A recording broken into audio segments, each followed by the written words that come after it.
Are you the parent or caregiver of a child who's recently started school? Maybe they're in kindergarten or first grade, and you're wondering how to help your child engage more in recess. So maybe you want them to play more with other children, you want them to talk more with other children, and you're wondering what are some ways that you can help? Well, you've come to the right place.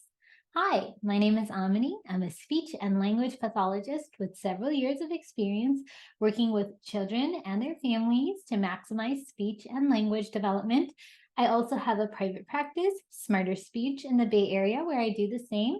And my mission with this YouTube channel is to empower parents and caregivers, especially those with children who are under the age of around 5 or 6, because this is when a child's brain is developing so rapidly, and little changes that you make in the way that you talk and play with your child have huge implications, not just for how speech and language develop, but also how learning develops in the years to come. So without further ado, let's get into it. How to help your child play more and talk more at recess. So one of the things that you want to keep in mind is it's easier to work on the foundations of talking more and socializing more with a smaller group and then expand to a bigger group. So talking in front of so many kids at recess or even in front of so many kids in the classroom can be pretty intimidating. So what we want to do is make this much smaller and much more comfortable so a child can open up naturally. So what I often recommend is taking more time one-on-one to get the child to converse more, socialize more, and play more. So one of the greatest ways that you can do this is just spending 10 or 15 minutes a day playing a board game with your child, maybe talking about something that you've watched together or something that you read together, or maybe even talking about favorites. Board games are pretty self-explanatory, but I often tie that with certain questions. So before a turn at a board game, you can ask your child, okay, so before this turn, can you tell me your favorite food? And the child would tell the favorite food, and then you can have the child ask that question back to you. That's very important. When a child asks questions to other people, to other friends, it's more likely that they're going to be developing friendships. So you can have the child then ask the parent, what about you? What's your favorite color? It's not very natural. Your child probably will not think to ask it, but you helping them practice that will really help them with initiating these kinds of conversations with new playmates.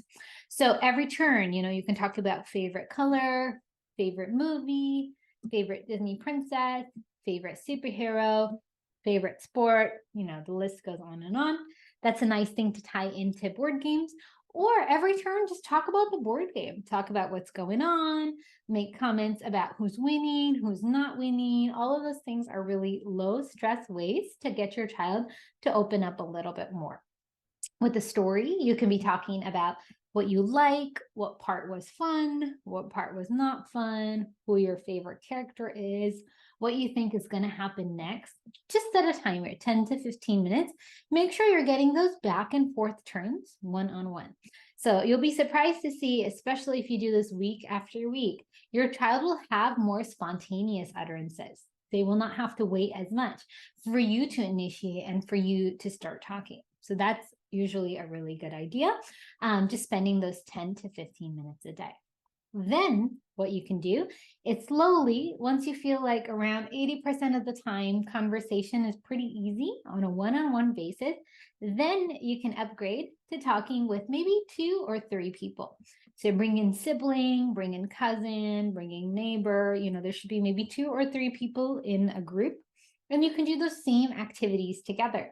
So you can talk about favorites, play games, talk about stories, do crafts, whatever activity takes the child's mind off of actually just talking and actually doing something else. All of those are fine.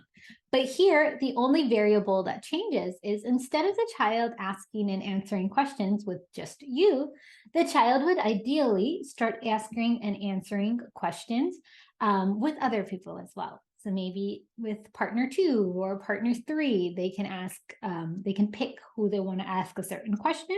You can give a choice. So for example, every board game turn, the child can maybe take one question for mom, next board game turn, one question for brother, next board game turn, one question for neighbor. That way you're changing the communication partner that the child is talking to. And most importantly, you're getting the child comfortable with using those tools and tricks that they developed one-on-one with a variety of people. So once you've done this 2 to 3 people, that's when you can slowly, very slowly, expect your child to be opening up a little bit more when there's more people than just 2 or 3 in a play area.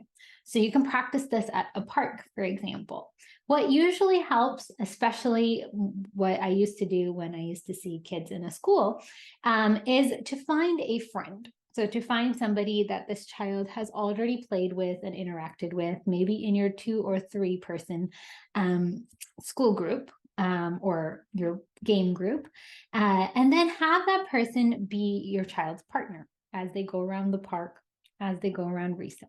So you can maybe talk to your teacher about this at school, but you could just do this at home. So have cousin or neighbor be the partner in the park. So what's really nice about this is your child has somebody comfortable with them that they can play with, that they can initiate with, and they can follow the social cues of that particular person that they're tagging onto.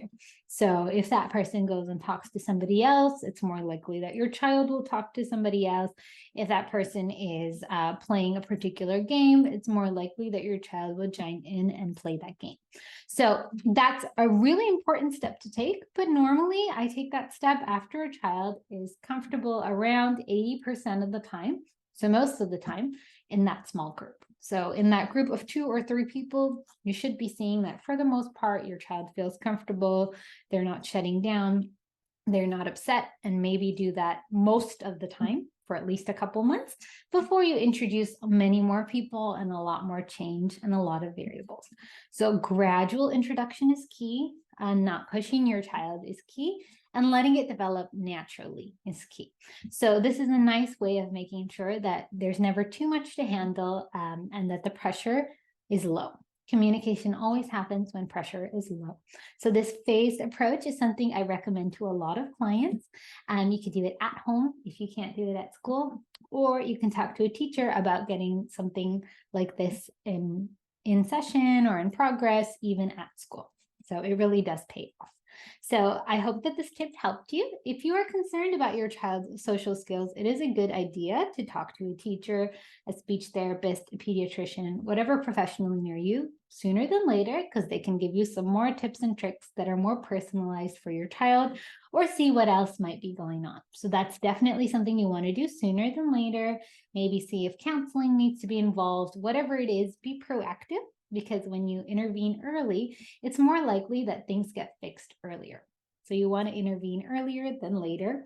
If you're looking for more language development tips for your child, because social skills are actually a part of language development, you can check out some of the links in the description box below. You'll find a link to our mailing list, so you can sign up for free monthly tips on speech and language development for toddlers, preschoolers, and kindergartners. There's also a link to our ebooks and our parent education courses, so you can check those out as well. And if you enjoyed this video, consider subscribing. Thanks so much for watching, and happy talking.